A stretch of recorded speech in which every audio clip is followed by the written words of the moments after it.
we are now up to round 13 and we're going to go back to using buttermilk. And round 13 buttermilk is worked in exactly the same way as round 5 was with the buttermilk then as well. So that's a handy reminder, isn't it? If you remember, on round 5 I used that little standing treble to get us started, and of course that will work perfectly well. If you like the look of that, go back and have a little look at that. But this time, for those of you who weren't so keen, we'll go back to starting off with a 3 treble start.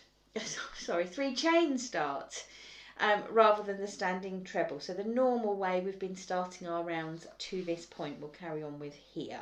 So like I said, we have got a standing treble start, just a slightly different way to start the round, and you can see that on round 5, but if not, working with the starting chains works just as well, and I'll show you how to do that now. Okay, so we need to find the top of the starting 3 treble from the round before, and that's where we're going to be starting off round 13. All I've done is I've popped a slip knot on my hook, and I'm going to put my hook through the work where we need to begin and pull the yarn all the way through the slip knot. So when I give that little tail a little pull, it's nice and secure, it's not going anywhere. I can do my rounds, and when I'm ready to sew the end in, I can either undo that slip knot if it's very visible and sew the end in, or just sew the end in with it sitting there, whatever you prefer. Okay, so I'm going to make 3 chain, and as before, that counts as my first treble. So our pattern for this round, exactly the same as round 5, we're going to do 1 treble, skip a stitch, sorry, 1 treble, 1 chain, skip a stitch, 1 treble, 1 chain, skip a stitch, 1 treble, 1 chain, skip a stitch. It's like that thing when you say something lots of times, it sounds bizarre, doesn't it? So let's work that. So here's our 1 treble. I know it's chains to start with, but it's pretending to be a treble. 1 treble, 1 chain, skip a stitch. So I'm not going to go into the next stitch. I'm going to skip a stitch and come along. 1 treble,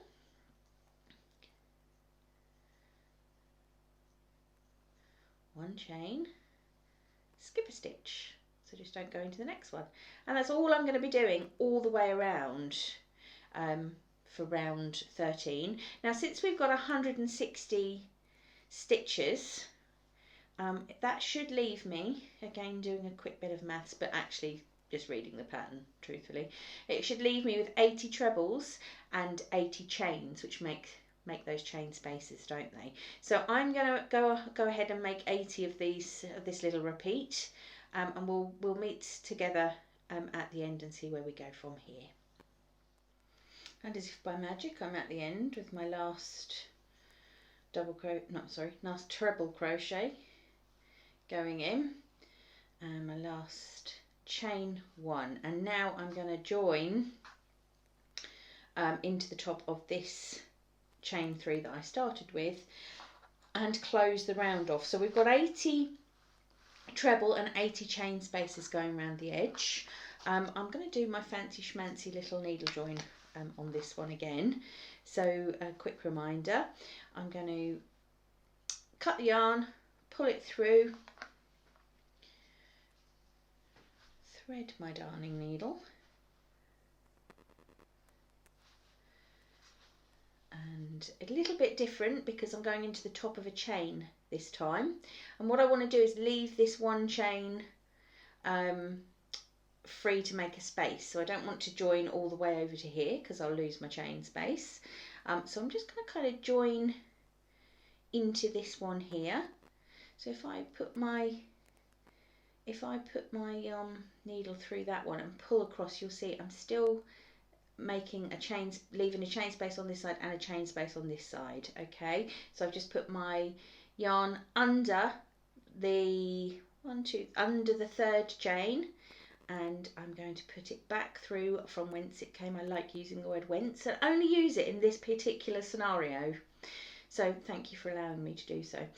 Going back through from whence it came, and then just tucking my needle down into that next chain as well, just to anchor that join a little better and make it a little bit more secure. So we're still invisible even though we've got chain spaces and all sorts going on there. So let me just pop that through there for now, and I'll cut those and deal with them later.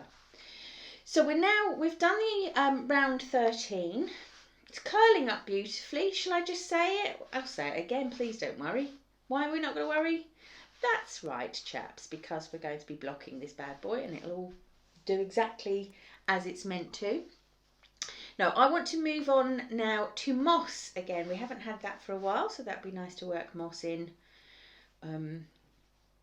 to our design. Now, what I don't know at this point, I believe there's enough to make 2 berets. It might be nice to put some stripe in here or reverse colours or whatever. I mean, it's up to you. It's your yarn and it's your box, so do as you will with it, really. You know, just be aware there might be a bit of flexibility. Right, so I'm going to be joining into that is the one, isn't it? The 3 chain where we started before. It's not always easy to see. And I believe what we're doing now is round 14. And I believe that to be the last increase round. So after this, it's downhill from here in terms of the stitch count. Which obviously makes your rounds quicker. Right, so I'm going to stick with the join that the way of starting that I did last time again, which is the 3 chain. So I've just popped a slip stitch around my hook, yarn through, and yarn all the way through to create a slip stitch. Sorry, it was not a slip stitch around my hook, was it? It was a slip knot, and I've just joined by making a slip stitch. Always get those two muddled up. I hope that makes sense. So just as before, we're starting with 3 chain. That's going to count as our first treble. Now on this round, as I said to you, this is our last increase round. After this, we're doing some decreases. So let me tell you how the increase rounds works on this one. Slight, I guess, typo, misnaming, I don't know, in the pattern, in that Susan tells us to make trebles into the next 14 stitches, but what she just means, you know, you make 14 trebles. Some of them are going to go into the spaces. You're going to alternate, so it'll go space stitch, space stitch, space stitch. Let me show you what I mean. So we've started off with a treble into a treble. Our next treble actually goes into a chain space, not into a stitch. Do you see what I mean? It's just nothing really, but just don't want you to get confused by that. The next stitch actually goes into a stitch. Okay, the next one goes into a space, not a stitch. So that's, like I said, it's a misnomer, that's all. It's fine. So yeah, we're making basically 15 trebles before we increase every time. So you're either going to put that treble into the top of a stitch if it's there, or if it's not there, you put it into a space. Simples. And then when you've made 15, you will put 2 trebles into a chain space. They're always going to fall into a chain space, okay? So that's how, that is how the increases are going to work for round 14. Do I need to stay with you? I don't think I need to stay with you for this, but let me just quickly do 1, 2, 4, 6, 8. So alternating, like I said, into stitches or spaces depending on where they fall. Okay, so I've made 15 now. I'm at a chain space, so I'm going to put 2 trebles into there. So that is how our increase is going to work. All right, exactly the same as we've been doing before, except the trebles are going into a chain space rather than anything else. So you can see very clearly, just alternating my trebles, and when I get to my 16th